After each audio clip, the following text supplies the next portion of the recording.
సాగర్ ఎడమ కాల్వ దగ్గరికి చేరుకున్న మాజీ మంత్రి హరీష్ రావు, జగదీష్ రెడ్డి, సబితా ఇంద్రారెడ్డి బీఆర్ఎస్ పార్టీ నేతల బృందం దెబ్బతిన్న ఎడమ కాల్వ ప్రాంతాన్ని పరిశీలించిన బీఆర్ఎస్ పార్టీ నేతలు పంట నష్టపోయిన రైతులను పరామర్శించారు.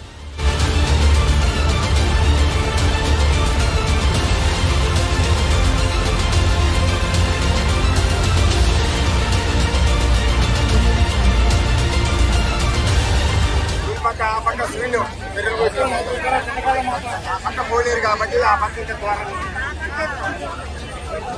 పోలేరు కాబట్టి సార్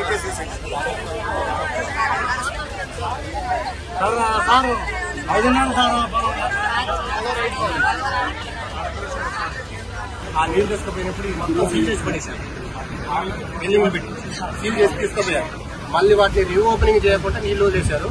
పూర్తి స్థాయిలో నీళ్లు ఒకేసారి 1,60,000 రూపాయలు ఈ వాటర్ ఇటు దగ్గరలో ఉన్న బట్టి 2 గంటలు ప్లాస్టిక్ ఎస్కేప్ ఛానల్ ఓపెన్ చేసి ఉంటే ఇంకా ప్రెజర్ వెళ్ళిపోయేది. ఆదివారం సార్ ఆ రోజు పూర్తి స్థాయిలో నిర్లక్ష్యం చేసి అధికారుల నిర్లక్ష్యం చేస్తే ఇంకా ప్లాస్టిక్ ఎక్కువ సార్. ఇప్పుడు ఇక్కడ ఉన్నది కూడా ఎన్ఎస్పీ కెనాల్ కింద ఉన్న రైతులు వాటికి పట్టాల్లో పూర్తిగా 2 ఎకరాలు 3 ఎకరాలు 4 ఎకరాలు ఉన్న రైతులే పూర్తి స్థాయిలో దెబ్బతింది. ఇప్పుడు చూస్తారు సార్